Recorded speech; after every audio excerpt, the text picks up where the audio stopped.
بسم اللہ الرحمن الرحیم نحمده ونصلي على رسوله الكريم اما بعد عن ابي قتادة رضي الله تعالى عنه قال قال رسول الله صلى الله عليه وسلم إياكم وكثرة الحلف في البيع فإنه ينفق ثم يمحق أو كما قال عليه الصلاة والسلام۔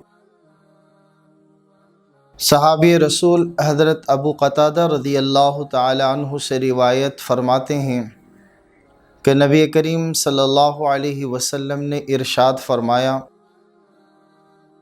کہ تم خرید و فروخت کے وقت زیادہ قسمیں اٹھانے سے بچو، کیونکہ قسموں سے چیز زیادہ تو زیادہ فروخت ہو جائے گی لیکن برکت کو مٹا دے گی۔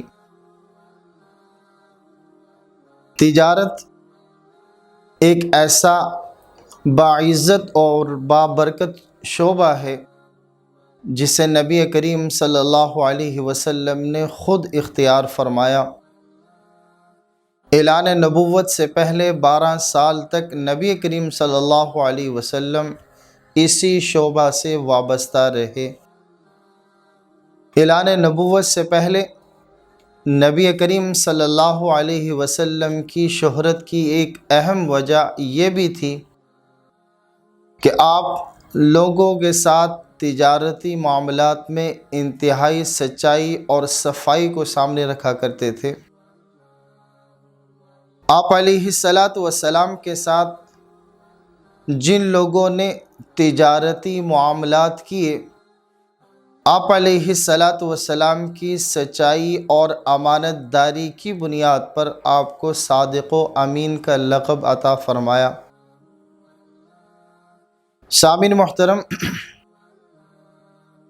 نبی کریم صلی اللہ علیہ وسلم نے اپنے ارشادات کے ذریعے سچے اور امانت دار تاجروں کے لیے قیامت کے روز اعزاز و اکرام کی خوشخبریاں سنائی ہیں اور اپنی ذات کو اعتماد کا ایک اعلیٰ ترین نمونہ بنا کر امت کے سامنے پیش فرمایا۔ اور نبی کریم صلی اللہ علیہ وسلم نے انسان کو یہ بھی سکھایا کہ وہ کون سے امور ہیں جن کو اختیار کر کے تجارت میں اعتماد حاصل کیا جا سکتا ہے، اور وہ کون سی باتیں ہیں جن کو اختیار کر کے اعتماد ختم ہو جاتا ہے۔ تو وہ امور جن کے ذریعے آپ گاہک کا اعتماد حاصل کر سکتے ہیں، ان میں سے اہم 2 چیزیں جو اسلامی تعلیمات ہمیں بتلاتی ہیں، ایک سچائی اور ایک امانت داری۔ نبی کریم صلی اللہ علیہ وسلم نے ان امور کو بھی واضح کیا جن کے ذریعے تاجر گاہک کا اعتماد حاصل کرتا ہے۔ بس اوقات ہم لوگ وقتی فائدہ حاصل کرنے کی خاطر گاہک کا اعتماد حاصل کرنے کے لیے قسمیں اٹھاتے ہیں، تو نبی کریم صلی اللہ علیہ وسلم نے ایسے موقع پر زیادہ قسمیں اٹھانے سے منع فرمایا اور اس کی وجہ بھی بتلا دی کہ اس سے برکت ختم ہو جاتی ہے۔ نبی کریم صلی اللہ علیہ وسلم نے اپنے اس ارشاد کے ذریعے جو امت کی رہنمائی کی، وہ اور اپنے تعلیمات کے ذریعے جو امت کی رہنمائی کی، اس میں جو 2 چیزیں ہمیں اصولی طور پر ملتی ہیں، ایک امانت اور ایک سچائی۔ قرون اولیٰ کے تاجروں کو جو ہم دیکھتے ہیں کہ وہ تاجر دنیا کے جس خطے میں بھی تجارت کی غرض سے گئے، آج بھی وہاں پر مسلمان آبادیاں موجود ہیں۔ کیوں؟ اس لیے کہ مسلمان تاجروں نے انہی 2 اصولوں کو اپنایا، ایک دیانت داری اور دوسرا سچائی۔ انہی 2 اصولوں کی بنیاد پر دنیا کے جس خطے میں مسلمان تاجر گئے، تو ان مسلمان تاجروں کی یہی دو چیزیں اسلام کے پھیلاؤ کا بھی ذریعہ بنی، اور آج بھی وہاں پر مسلمان آبادیاں موجود ہیں۔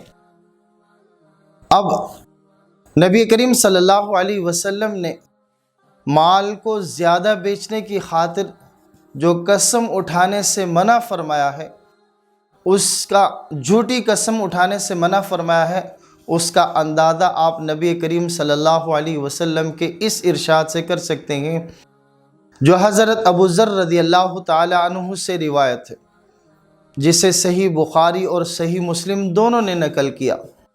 آپ علیہ الصلاۃ والسلام کا ارشاد: ثلاثۃ لا یکلمہم اللہ یوم القیامہ ولا ینظر الیہم ولا یزکیہم ولہم عذاب علیم۔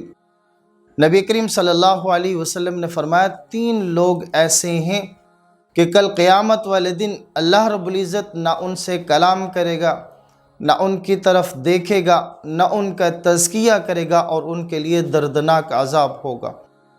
حضرت ابو ذر رضی اللہ تعالی عنہ نے عرض کیا: اے اللہ کے رسول، یہ کون لوگ ہوں گے؟ یہ تو بہت ہی رسوائی اور گھاٹے والے ہیں۔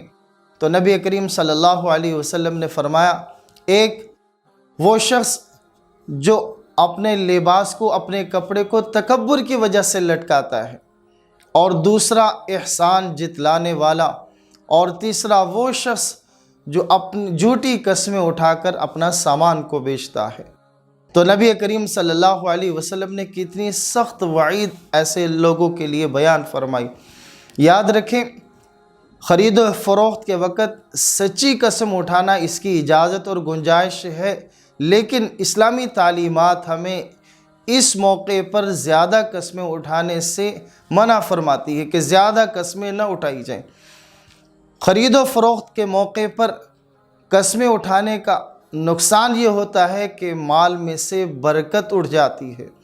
جب برکت اٹھ جاتی ہے تو انسان کی طرف رحمت متوجہ نہیں ہوتی۔ اسلامی تعلیمات سے ہمیں یہ معلوم ہوتا ہے کہ جہاں برکت ہوتی ہے وہاں اللہ کی رحمتیں بھی متوجہ رہتی ہیں۔